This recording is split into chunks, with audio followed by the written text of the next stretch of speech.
Welcome to the Veterinary Rehabilitation Podcast, where we aim to help fellow veterinary rehab therapists increase their knowledge and elevate their practice. I'm Megan Kelly. And I'm Anae Lloyd. Together, we bring you the latest insights, research, and information in the field of veterinary rehabilitation. This podcast is brought to you by Onlinepethealth, a leading continuing education membership for veterinary rehabilitation therapists. With Onlinepethealth, you will have access to a wide range of online resources to help you stay up to date with the latest techniques, advances, and trends in the industry. Our podcast features in-depth conversations with leading experts in veterinary rehabilitation. They share their own experiences and knowledge to help you improve your practice. Whether you're a seasoned pro or just starting out in the field, our goal is to provide you with the tools and the insights you need to succeed. So join us as we explore the exciting world of veterinary rehabilitation and help you take your practice to the next level. Hey vet rehabbers, Jana Gams joins Anae today to chat about therapeutic exercises in dogs, and they discuss the differentiation between therapeutic exercise and conditioning exercises, the 5 areas where therapeutic exercises are of the most value, and they also answered loads of questions from the vet rehab community, including different training strategies and the neural component of training. Now, in line with this topic, we have a great download that we have for our online pet health members, but we're going to make it accessible to everyone. So you can access this for free. It's a checklist for creating your therapeutic canine exercise programs. We have created this checklist to help you keep track of the different principles that you need to keep in mind when developing canine exercise programs. So you can go to onlinepethealth.com/therapeutic-canine-exercise-program. Alternatively, because that's quite a mouthful, you can click the link in the podcast notes. Before we head over to that chat, a quick word from our sponsors, Paw Prosper. Paw Prosper believe true pet well-being demands a 3-pronged approach: prevention, support, and rehabilitation. Their brands are trusted by veterinarians, universities, and rehab facilities alike. So whether you're looking to train, rehabilitate, or help your pet age gracefully, their brands like the Help 'em Up Harness, Fit Paws, Muffins Halo, and Response Systems offer effective, innovative, and proven solutions. You can learn more about Paw Prosper and how they can help pets age gracefully today at pawprosper.com. And you can also see the Paw Prosper crew and their brands all at this year's Vet Rehab Summit, which is on the 10th and the 11th of November. Now, this is our annual online veterinary rehabilitation conference, and this year our theme is myofascial kinetic lines. If you want to find out more, you can go to vetrehabsummit.com. All right, over to Jana and Anae. Hi, everyone, and welcome. Hi, Jana. Thanks so much for joining me. Hi, and thanks for invitation. Jana is joining us today to chat about exercises, therapeutic exercises, and what we can do with them, because I think, especially in dogs, there is just so much scope to be creative.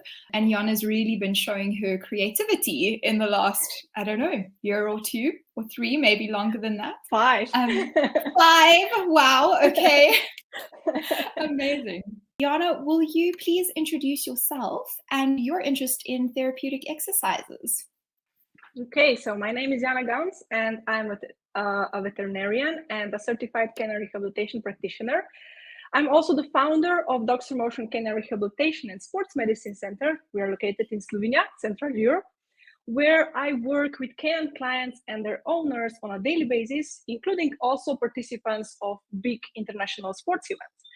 And I am myself also an active competitor in agility and FCI obedience with 19 years of experience in dog sport training, and I'm also an owner of 3 border collies aged 12, 9, and 1 year. So the question about the interest in therapeutic exercises. Actually, my interest in therapeutic exercise began when my second border collie, Ginny, got injured at a very young age of 9 weeks.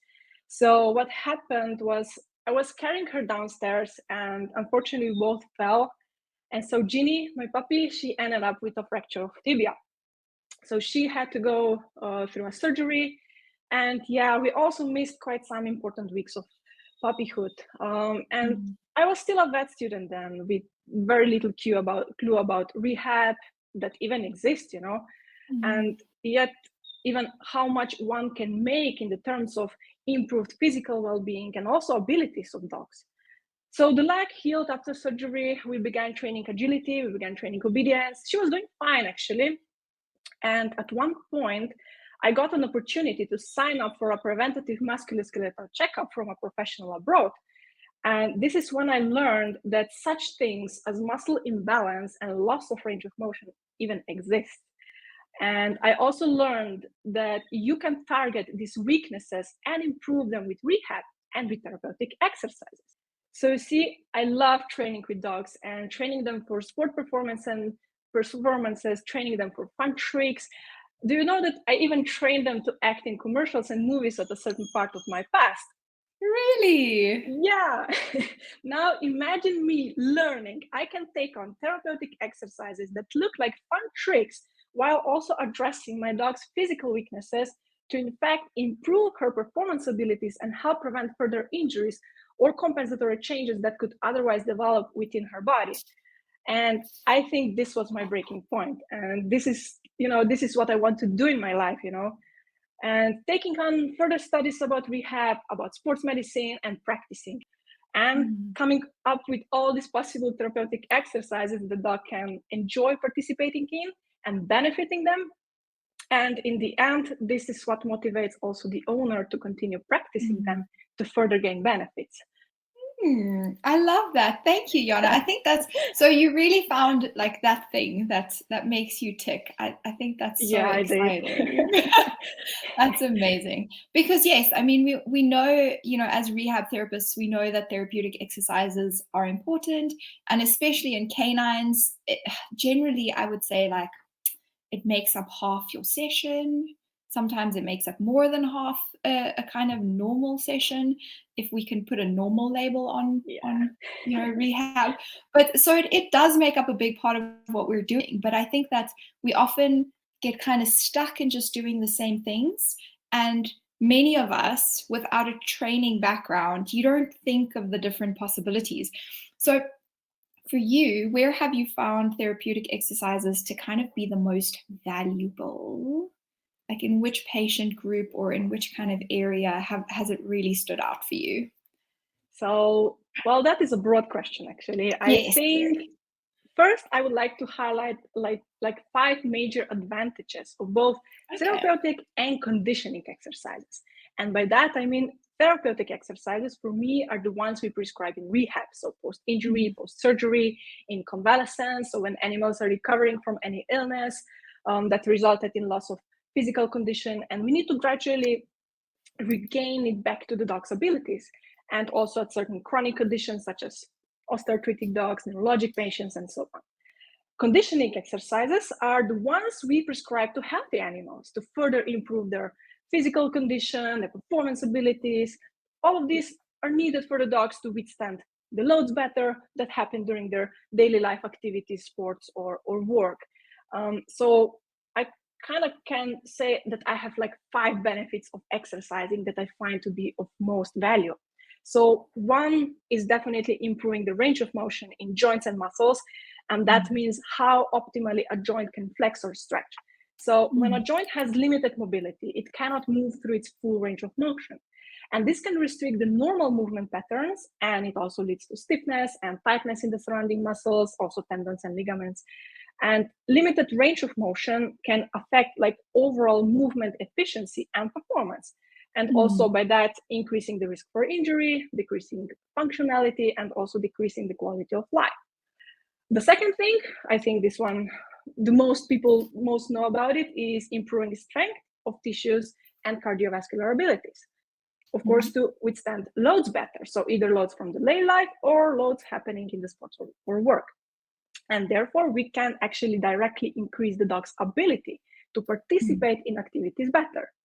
We shouldn't also forget about the improving neuromuscular connection. So this means we help train and improve body awareness, proprioception. So proprioception is the body's hidden sixth sense of knowing where it is in space.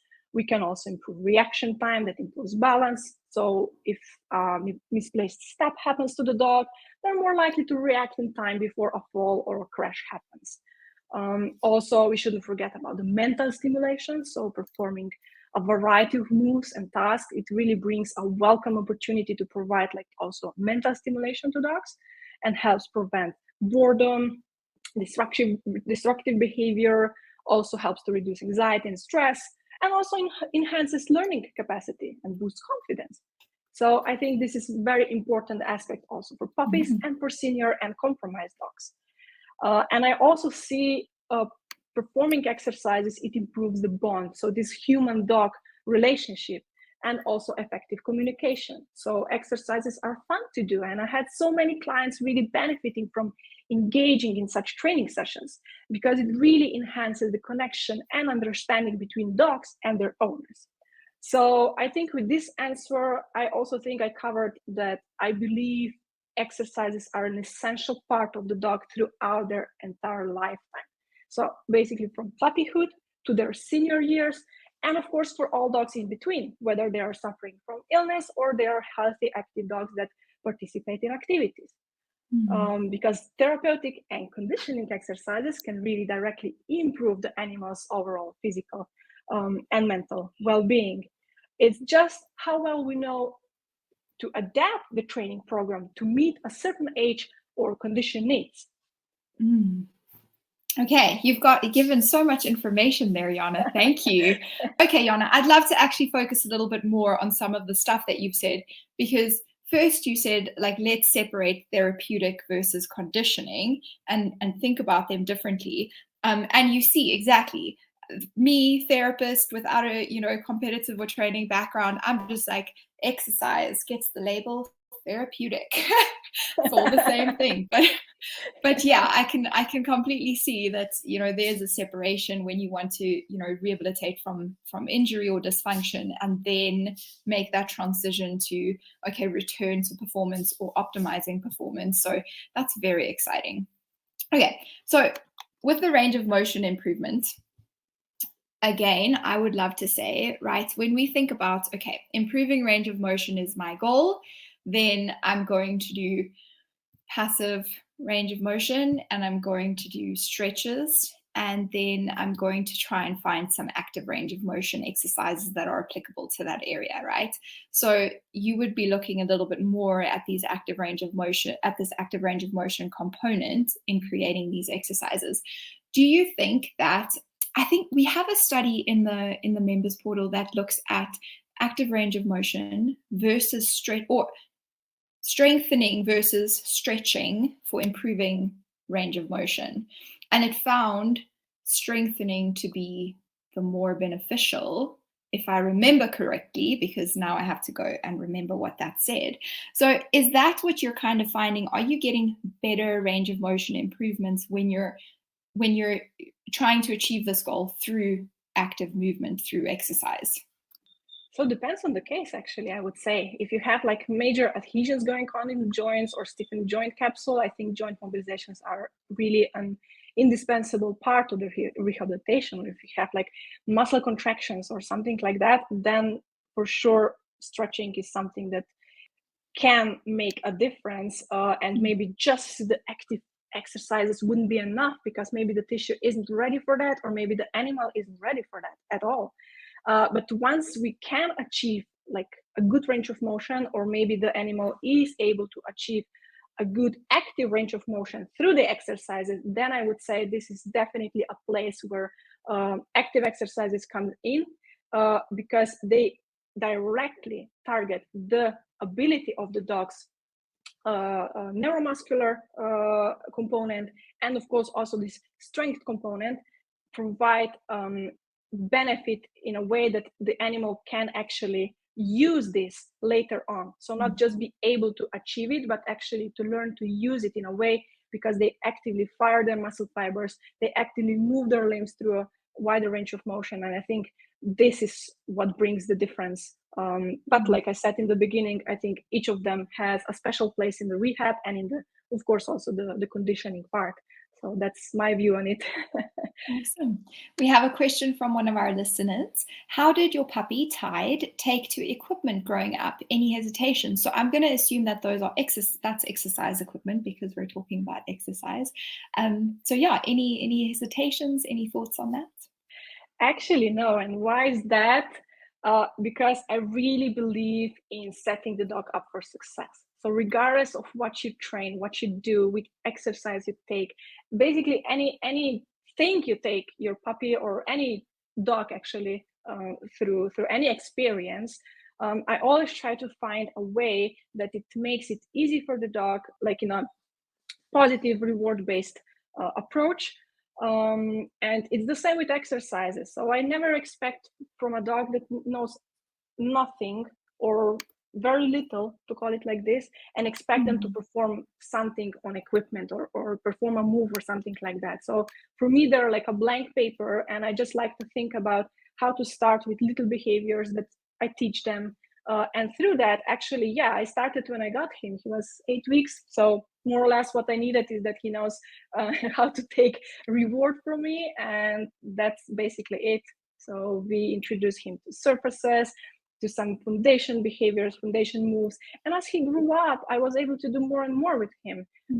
So that's my approach, not just with puppies, but basically with any, untrained or, beginner dog, let's say. Okay, thank you. I think that kind of covers your approach to the beginner dogs. And can you expand a little bit more on the equipment that you're using and what equipment you find to be like really valuable to you? So regarding equipment, I always try to find, let's say, environment that, I will repeat myself, that sets the dog up for success. So if the dog is maybe unwilling or hesitates to put a paw on something like a balance pad, I might even find just like a thin plank and just walk the dog over. They see that a new surface isn't something that is bad. And through that, when I see the dog is confident on one thing, I progress. I introduce new equipments. I present new platforms. And basically for me, one of these like really basic, the most foundational behaviors the dog, let's say, learns in the beginning is just to step on a platform, as simple as that. And this is really something so foundational that you can take on in any other piece of equipment you can think of or would like to use. And when I got a question about the equipment that I really like, it depends on the exercise, really. I of course have like my favorite pieces of equipment that are like low, nice and stable, and they can be very predictable, but also inflatables and unstable equipment has their role in the, let's say, aspect. So it depends. It depends. I love that. Meg, welcome from chilly Cape Town. It's good to have you. Okay, I love that. Thank you so much. If you guys want to ask any questions, please feel free to do that. We're just going to keep kind of chatting. The third point that you mentioned is the neuromuscular connection. And I love that because that's definitely like that's something that we're thinking more and more about in horses. That's kind of my area. So it's amazing to see that you're bringing that into dogs. And of course, we always had that in dogs because we are rehabilitating neuro conditions.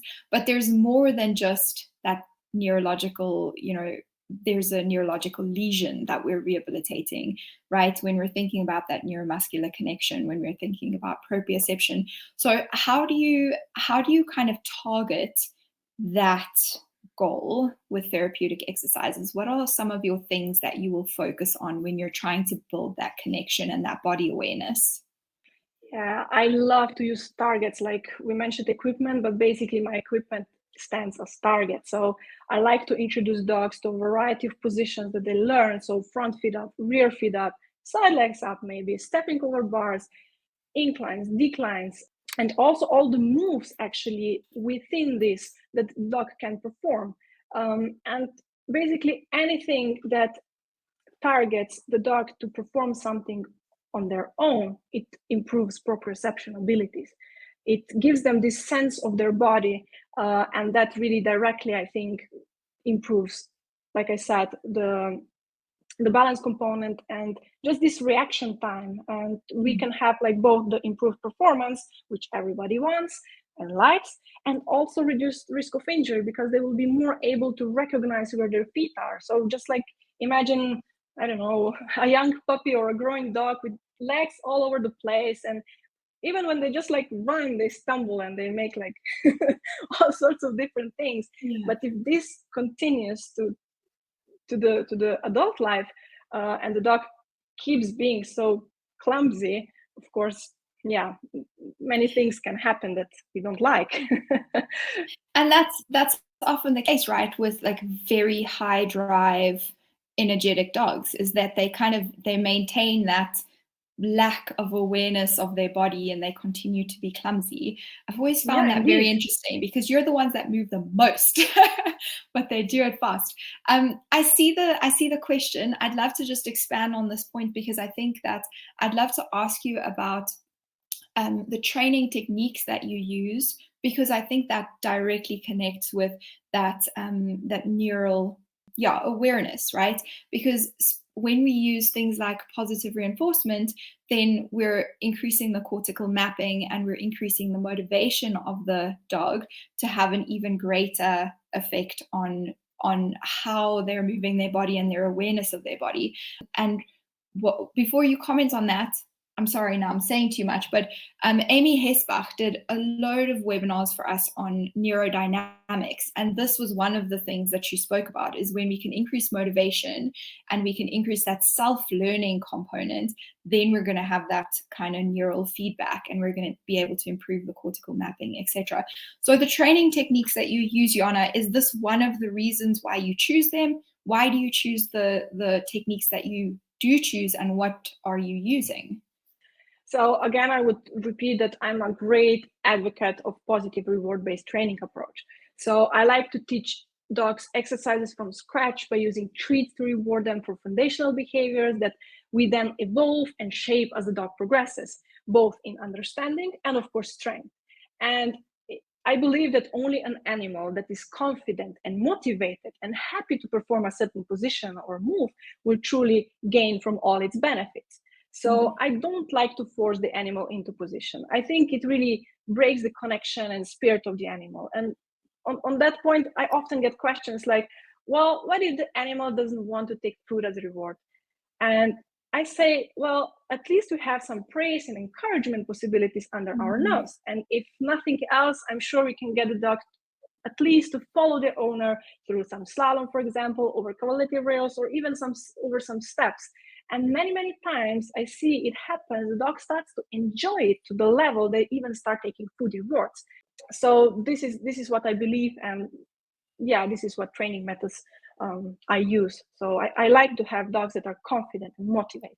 I love that. Okay, our question is, why do you think canine rehab or conditioning has a lack of research and we have to loosely translate from human research and then apply it to the canines? That is such an interesting question. Thank you. It's an interesting question. Actually, I have been asking myself this for a while, and how I see it is actually, it's very easy to tell a human, look, we will do research, we need so many participants, you're going to do this and this and this, and you have to do it in this and this condition. Well, in dogs and in animals, we have a lot of varieties going on. And we can't just say to a dog, well, you need to perform like 10, let's say, sit to stands, all the same position, all in the same, let's say, load. You have to tell me when you're fatigued and la, la, la, la, la. And I think it's very loose because we can't replicate it as much as in the human field to actually pull out a resourceful, or how to say it, something that you can really say it applies to everyone. And I also see it in my work, because I can have like 15 dogs and 15 dogs will be able to perform the exercise in a slightly different way. But is this for the research a good thing or a bad thing?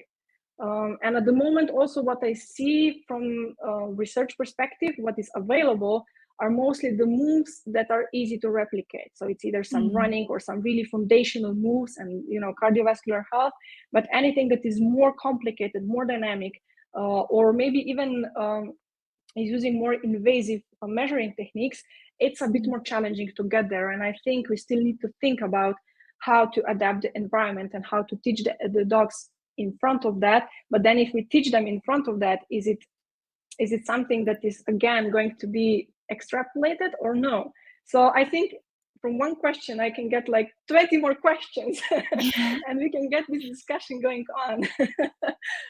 I think that's so valid, Jana, because it is difficult to find that kind of control. It's not the same. So the challenges that we face in our canine population is different to the human population. But I wouldn't say that there is no research in this area, right? Exactly. Like there's actually quite a whack of research with sled dogging, right? Yes. Where they're looking at all kinds of things from injury to all the other things around athletes, right?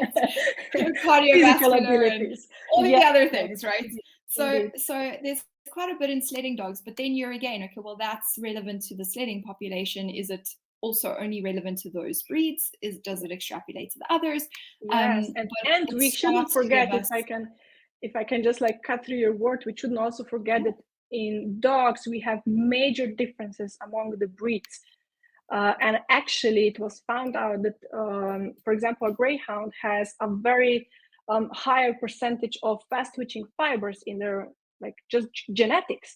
And of course, you can train muscles to withstand more endurance or more explosive stuff.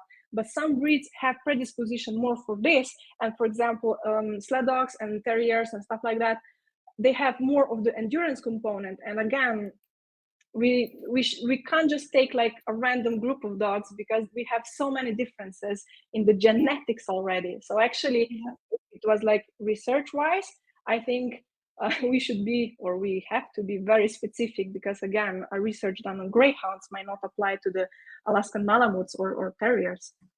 Yeah, that is the challenge. And there's research coming out in the agility arena as well, because there's, I think, very enthusiastic owners in that area, like owners who want to participate and who want to know more and who like learning, and that's a big benefit. But well, I mean, it'll get better. It'll get better. There are loads of people like Arielle Pichette-Markey who's doing research all the time. I don't know how she does it. She's not the only one. So we will slowly fill in the gap, and I think that's one of the most exciting things about our field to me. Yeah, and I would also like to mention here, my colleagues from Vienna University, and Barbara Buchstaller. She's also amazing in all this research. Okay, so, great. I'm listening for that. Thank you. Okay, another question. What is the most beneficial foundation behavior to teach for rehab and for conditioning?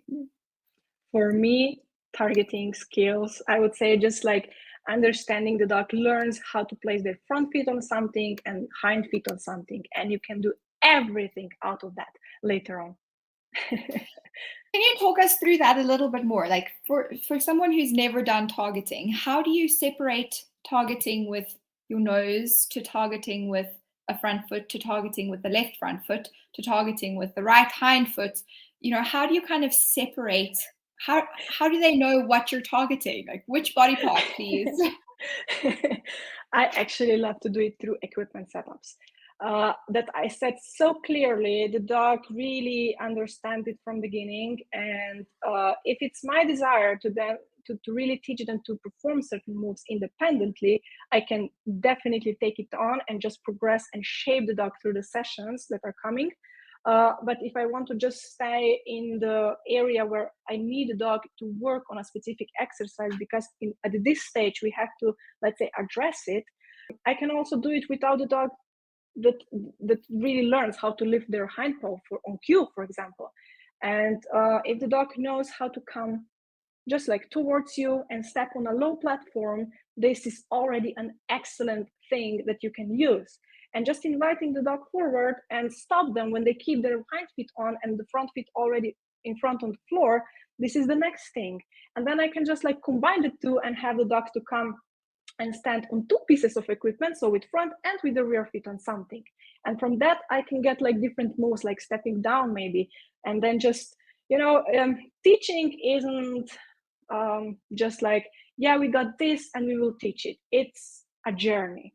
And we can teach it really from a scratch to a highly, highly complicated move or behavior. It's just a matter of how much effort we put into it and what are outcomes we desire, that I would say. So yes, I think targeting skills that become really independent they take time. And if you don't have this time, you just use environmental setups and food, and you can just like help the dog to reach certain position as you guide them with food.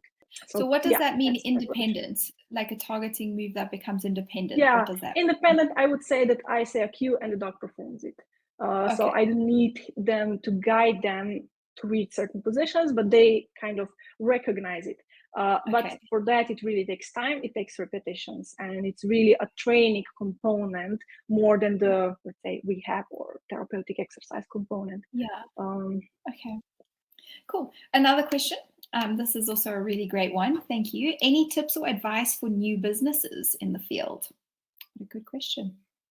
We're gonna have a discussion on the subject. We actually have that live scheduled. So, Jana, if you would like to be taken off the hook and stick to the topic. Actually, my biggest tip here, or my biggest advice would be know your services. Just like know what you offer, and learn this into infinity, and know all these possible indications where you can use either your techniques or modalities or whatever you have, the knowledge maybe, and just use this to your full potential. So don't try to be, like I would say, just without a vision and without this creativity. Just take whatever you have, and you don't have to have everything, but you can do a lot with what you have if you learn about what you have. So that would be my advice. I love that. Thank you. So I think that makes me think, knowledge breeds confidence. And it makes me think of that, because it's one of the things that we really stand on, is that we want vet rehabbers to be gaining confidence by adding to their knowledge all the time. So that's kind of what the online pet health platform is built on, and what we hope to achieve. So I really like that. It's a great platform. It's really a great platform. Thank you. I think I have been a member of your online pet health platform since the very beginning, I would say. Wow, that's amazing. Of my business your path. business. Yeah, that's amazing. And I think it's so valuable, like if you're starting out in rehab, to be part of the online pet health community, because everything from business advice and business skills, which is what we are mostly lacking and have no idea about, to the clinical stuff, which is what we all care about. We have everything. We have it all, plus the community. And sometimes that community is the most important part, that you just have people around you who have been there, who know what it's like to be new and unsure. And I still remember the first neuro patient that I had. I did my evaluation, and I was so nervous. I did my evaluation, and then I was like, please excuse me for 1 minute. Ran back to my superior therapist, and I was like, what should I do? Yeah, and she just told me all the things I already knew, and I was like, oh, right, okay, I can do this.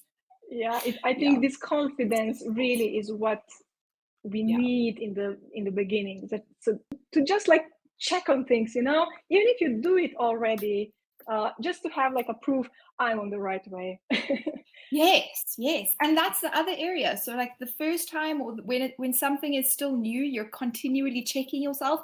But then when you've seen your like 100th cruciate case, and you're just stuck in one pattern, doing the same thing over and over, then you also need to check yourself and say, hey, exactly. What am I missing here? Because it's not the same thing. Okay, so I think I would love to, like, we've chatted quite a bit about training, right? And from my perspective in horses, I think that is one of the big things we're missing, is that as rehab therapists, we have really limited understanding and skill in terms of shaping behavior. And so when we want to achieve an exercise and we don't know how to shape it, and we don't know how to ask for it, and we don't know how to essentially train it, because that's what it is, we can get a little bit stuck. And luring can be valuable, but luring is also limited in how valuable it can be, especially when we need to take things a little bit further, or we need to get creative. So how important do you think it is that we have decent, not necessarily good, but at least decent training skills as rehab therapists. Yeah. Well, for me, I have been involved in dog training, I said, like for already 19 years since I got my first dog that I started to train with some obedience and tricks with.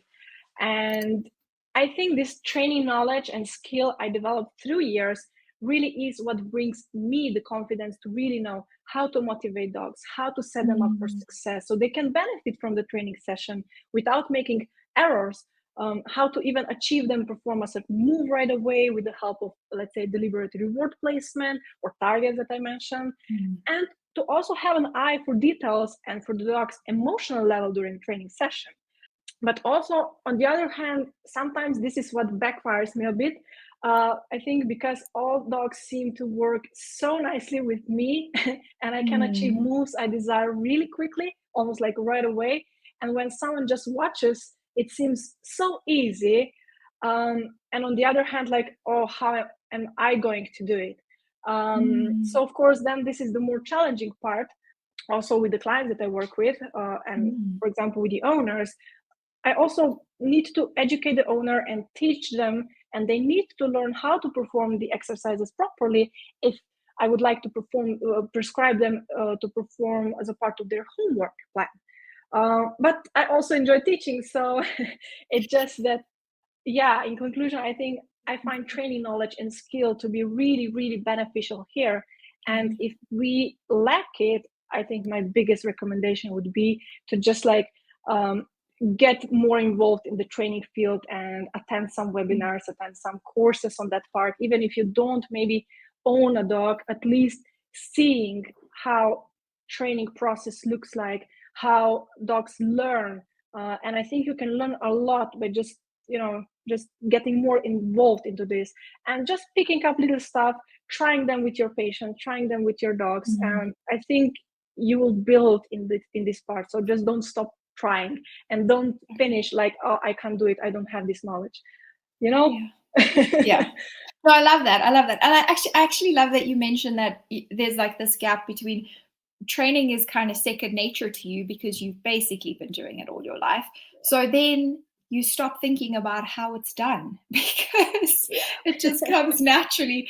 And that's always really hard. That can be really hard to teach then because you don't realize what you're doing to achieve the positive result. So it's really amazing when you're combining that with teaching other people how, because it keeps you aware of how you're actually doing it. So I love that, Jana. Well done. We have, I love this person. I'm gonna, when we get off of this and I'm able to see your name, I'm gonna give you a big shout out.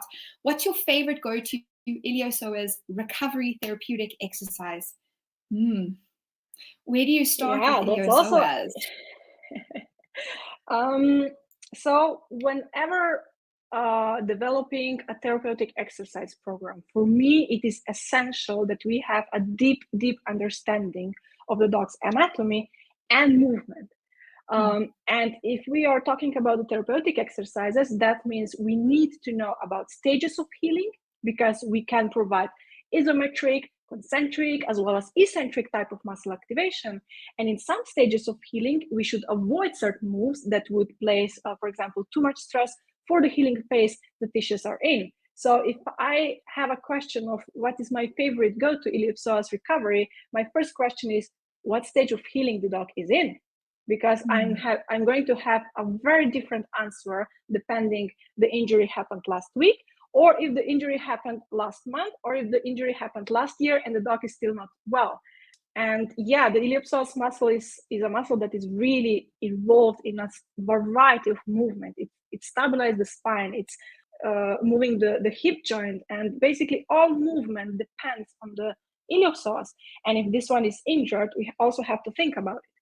And we need to know also what are our goals. So what action the dog will need to perform within their activity or sports performances that you want to return the dog to.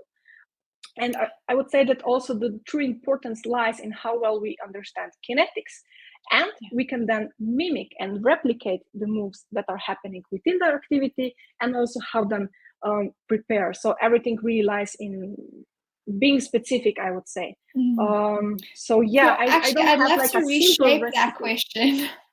I want to reshape that question for you, because my last question is, how do you think creatively about developing exercises that a specific patient might need? So if you want to walk us through that like creative process with the example of an iliopsoas injury, I think that would be really amazing. So first of all, like on your question about the creativity, I think you already saw I am a creative person. Yeah. I also like to draw. I like to create stuff, and I like to train with my own dogs. So I think all this experience I gained through years and different disciplines and sports that I participated in with my own dogs, it really helps me have a really wide pool of creativity when it comes to developing exercises a specific patient or a specific dog needs. So I always go to the functional part. So what are the moves the dog will need to perform? What is the muscle that does? So what activation? And I like to think in 3D, so the three-dimensional in all directions. So if you take a look, for example, at the iliopsoas muscle, so what does it do? What does it do? So it provides stability to the spine. So either flexing and extending. Then we have it's also the rotator of the hip. And that means I will try to recreate the moves that are targeting this. So for example, if I want to start really easy, just a simple, so it's also one of the core muscles, just a simple standstill, for example, or just like little cookie shifts where you're just rewarding in different direction. All the dog has to do in the beginning stages is just to maintain their stability in a stand. This is already going to target also the iliopsoas muscle, because the dog will need to like isometrically contract them in order not to lose the balance, make a step or something like that. So this would be my first stage. And then I would like to progress and see, okay, I would like to have some nice concentric move happening. And that happens when the dog is like bringing up. I try to bring my knee up and I hit the table. I'm sorry. So when the dog will be bringing their hip inflection, or they will just like move their knee upwards. So maybe some sit to stands, for example, or just like cavaletti walking that will like increase a little bit of hip flexion part. And of course, then progress later on to the eccentric part where the muscle will need to provide power as it elongates. And that would be more powerful movements like sitting and standing up to raise surface, or maybe even some, or later on, some plyometrics and jumping exercises. So yeah, I think when it comes to creativity, I like to think, like I said, always the stages of healing, and then what kind of muscle activation I desire. So is it isometric, is it concentric, is it eccentric, for instance? And of course, the moves that I would like to recondition the dog for. And regardless of any muscle, I always think about these things that I mentioned. Okay, awesome. Thank you, Jana. That's amazing. So Daniel Allen Ross, thank you so much for your amazing questions and for joining the conversation. It was so great to have you. Jana, I would love to ask you just one more thing. Who is the supplier of your equipment? So who does most of your therapeutic exercise equipment come from? I have a variety of it. Oh, you do? Okay. Yeah, I do. And that is because I find value in different, let's say, equipment. And I love to use like do-it-yourself platforms, and I like to use equipment that is made.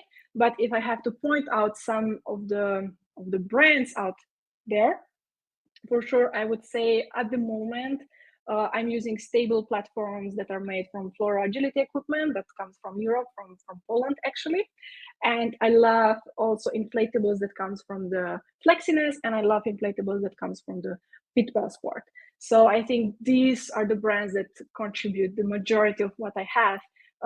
But yeah, I'm not a single brand. I just use whatever I find suitable, and that it's safe to use, and that it's unslippery, and that dogs don't have difficulties performing things while navigating equipment.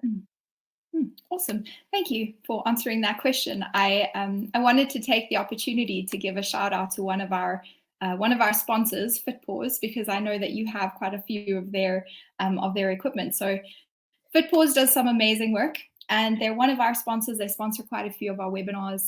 They're sponsoring our podcast, the Veterinary Rehabilitation Podcast. So if you guys have not subscribed to that, please do, because it's fantastic. And they're also one of the Vet Rehab Summit sponsors. And that leads me to my last plug for the day. I want to remind all of you that the Vet Rehab Summit is coming up, and I'm going to just share with you that, here we go. So on the 10th and the 11th of November is the Vet Rehab Summit, and we're going to be talking myofascial chains with Wiebke Albrunt. Why is this not coming onto the screen so you can see it? I'm so looking forward to it, really.